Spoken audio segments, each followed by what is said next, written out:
On July 28, 2025, Mark Jensen's pickup truck rolled to a stop at the Canadian border. His entire life packed tightly in the back, Alaska-bound.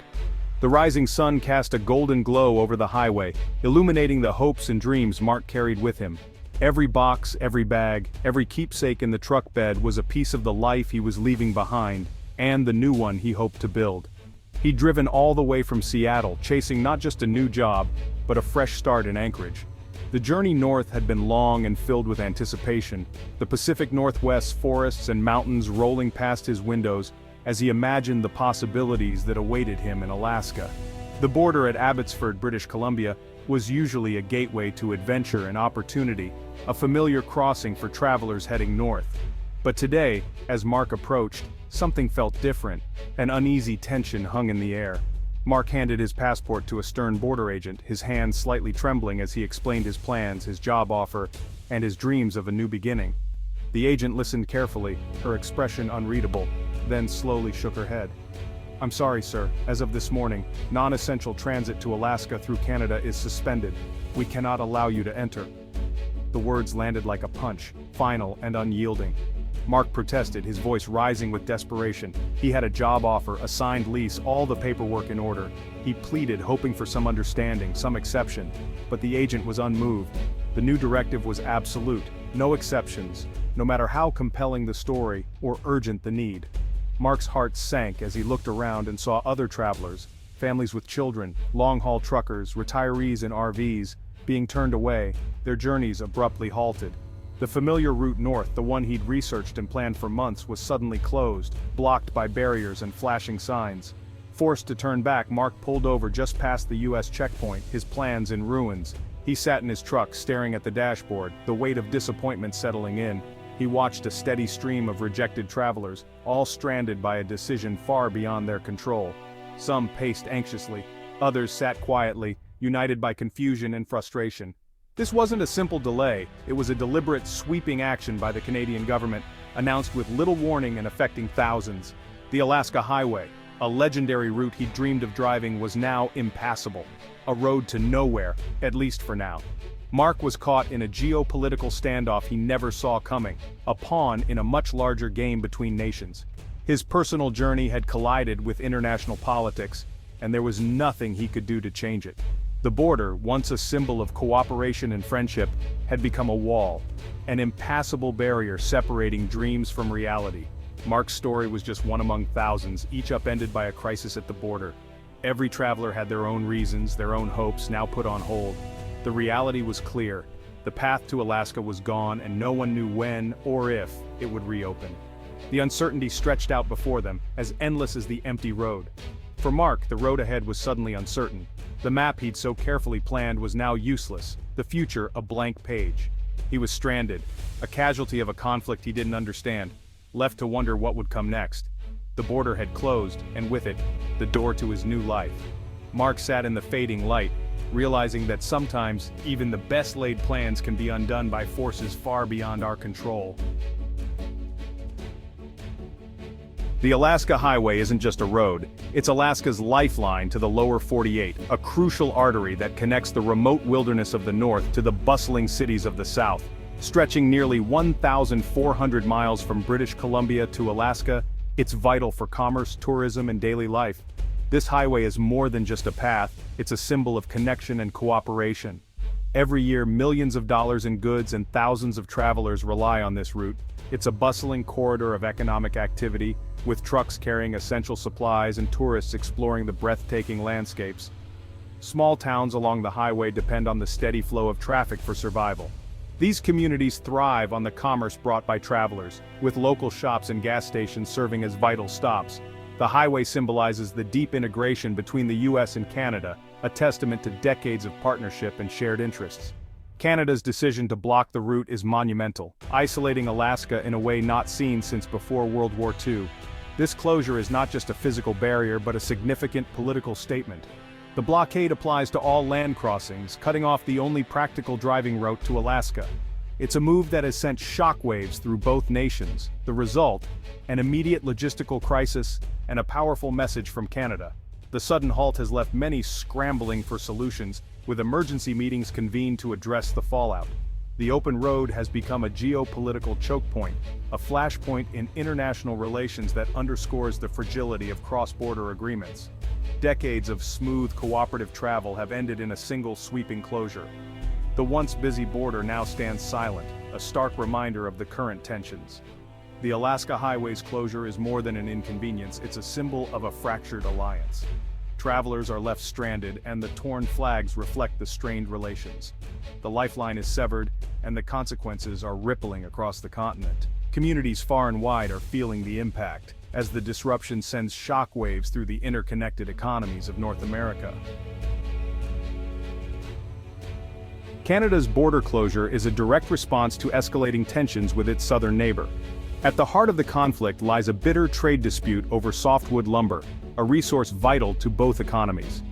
Ottawa accuses the U.S. of imposing unfair tariffs that have crippled Canadian industry, cost thousands of jobs, and violated long-standing trade agreements between the two countries. After months of tense, fruitless negotiations and repeated attempts to find common ground, Canada decided it could wait no longer and needed to take decisive action. By targeting the crucial Alaska Highway, a lifeline for goods and travel, Canada is leveraging its unique geography to apply pressure directly on the United States. The message is clear: if economic pain is inflicted on Canada, it will be met with logistical pain for the U.S., disrupting supply chains and daily life. But the dispute goes beyond just lumber. Canadian officials point to years of frustration over U.S. actions on water rights, cross-border environmental issues, and a pattern of what they see as disregard for Canadian interests.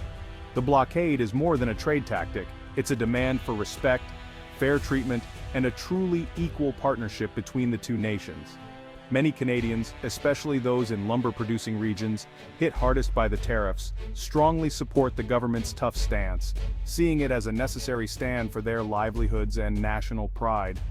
The government is betting that the blockade, though risky, will force the U.S. back to the negotiating table and lead to a fairer deal. It's a calculated risk, one that could reshape not just the current dispute but the entire future of the U.S.-Canada relationship. For now, the border remains firmly closed, standing as a powerful symbol of Canada's resolve and willingness to defend its interests. Ultimately, the standoff is about more than just lumber. It's about sovereignty, respect, and the future direction of two closely linked nations. News of the blockade reached former President Trump at Mar-a-Lago, and his reaction was immediate. On Truth Social, he called the closure a hostile act and blasted the Canadian Prime Minister as weak. Trump claimed this would never have happened under his watch and demanded heavy tariffs on all Canadian goods. His posts rallied his base and turned the dispute into a partisan flashpoint. Conservative media echoed his calls for retaliation, framing the blockade as a national security crisis. Trump's intervention raised the stakes, making quiet diplomacy nearly impossible. The trade dispute became a public spectacle of pride and brinkmanship. The path to resolution grew even more complicated. The blockade's impact is immediate and personal. Military families en route to new postings in Alaska are stranded at the border, their moves on hold. Retirees and seasonal workers can't reach Alaska, their plans and livelihoods upended. Trucking companies specializing in the Alaska route are paralyzed, their cargo at risk of spoiling. Alaskans face looming shortages and higher prices as supply chains break down. Canadian towns along the highway, dependent on travelers, are suddenly empty and struggling. The blockade, meant to pressure the U.S. government, is hurting ordinary people on both sides. Small businesses, families, and workers are caught in the crossfire. The ripple effects are spreading far and wide. The human cost of the standoff is mounting by the day. Alaska's construction industry is reeling as vital materials and machinery are stranded. Project delays and soaring costs threaten a shutdown of the sector. Retailers and grocers face empty shelves and rising prices, especially in smaller communities. On the Canadian side, tourism in the Yukon and northern British Columbia is collapsing. RV parks, tour operators, and shops face a wave of cancellations and possible closure. The blockade's economic pain is spreading, risking a wider trade war. Businesses on both sides fear escalating retaliation. What began as a lumber dispute now threatens the entire North American economy. Behind the scenes, diplomats scramble for a solution. Canada needs a win on lumber. The US can't appear to yield to pressure. One option, a neutral mediator to resolve the dispute, letting both sides save face. Another, phased reopening, allowing essential travel in exchange for suspending tariffs. Both require trust and political courage, which are in short supply. Any lasting solution will demand compromise and a new agreement on lumber. The stakes are high, and the path to peace is narrow.